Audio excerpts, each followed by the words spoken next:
Lantas untuk alur keuangan, berarti dari ajudan langsung diserahkan ke ART atau seperti apa?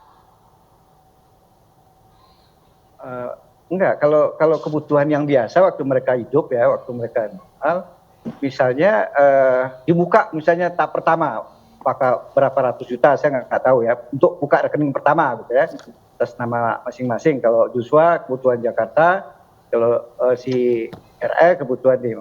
Nah, kemudian itu di setiap bulan itu mereka membuat anggaran, ini berapa kebutuhan terutama Ricky bilang seperti itu ya, tentu Joshua nggak terjauh-jauh juga seperti itu. Dia bilang nanti diajukan kepada Ibu PC, misalnya kebutuhan 50 atau 100 juta bulan ini, nanti diperiksa mereka ter ACC baru bisa, ya bisa jadi, saya nggak terlalu ingat juga, bisa jadi PIN-nya itu di anu sama si Ibu PC di Jakarta, si anu kalau si RR kan di Magelang lebih banyak gitu karena ngurus anaknya. Nanti mungkin dikirim ke rekening yang pribadi, yang betul-betul milik pribadi si RR. Tapi kebenarannya lengkapnya BAP-nya itu nggak perlu gitu ini. Nah ini kita bisa lihat di persidangan nanti, Pak. Lantas Pak Herman, untuk rekeningnya sendiri apakah disalurkan hanya ke rekening RR dari rekening almarhum Yosua atau ditransfer juga ke beberapa rekening lainnya? Ricky nggak tahu, yang penting masuk ke rekening dia, dia yang disuruh gitu ya. Yang lain dia nggak tahu apakah sisa dari yang lain dikirim ke yang lain, ya nggak tahu gitu.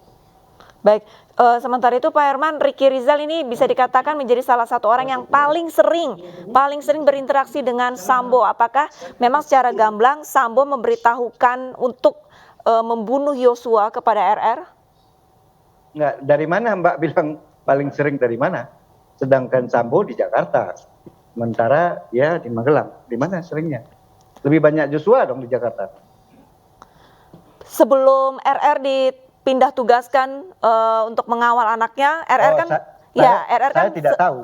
Saya tidak tahu karena itu nggak pernah saya tanya dan di BAP belum ada. Jadi saya yang tidak tahu ya nggak bisa saya jawab. Lantas argumentasi Anda jika dikatakan bahwa RR ini dengan sengaja ada pembiaran pada saat Eliezer disuruh untuk membunuh Yosua. Nah ini seperti apa, Pak Herman? Enggak lah. Masa dia membiarkan temannya kok itu. Cuma dia merasa dia disuruh panggil gitu kan. Itu aja gitu. Panggil, dia nggak berani menyampaikan, dia pernah disampaikan pernah untuk suruh menembak. Ya waktu Sambo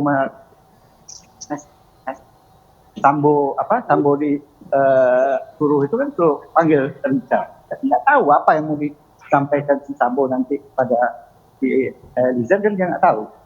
Kan dia di bawah, kemudian si Eliezer nunggu di atas, naik ke atas setelah dia turun ke bawah. Baik, sementara itu untuk Pak Irwan, tanggapan Anda ataupun argumentasi Anda mengenai Kuat Ma'ruf yang bisa dikatakan mengetahui adanya rencana untuk membunuh Yosua, namun klien Anda hanya diam dan bisa dikatakan membiarkan. Pak Irwan? Iya, dengar. Gimana?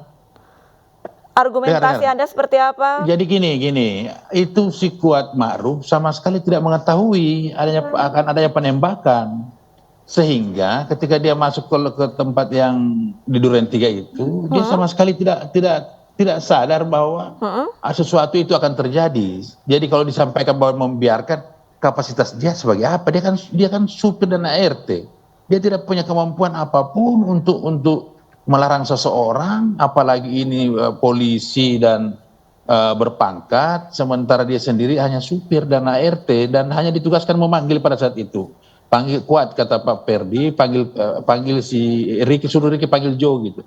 Komunikasinya sebatas itu dan tidak ada dasar di dakwaan maupun di BAP itu yang bisa menempatkan dia sebagai orang yang mengetahui rencana peristiwa tersebut.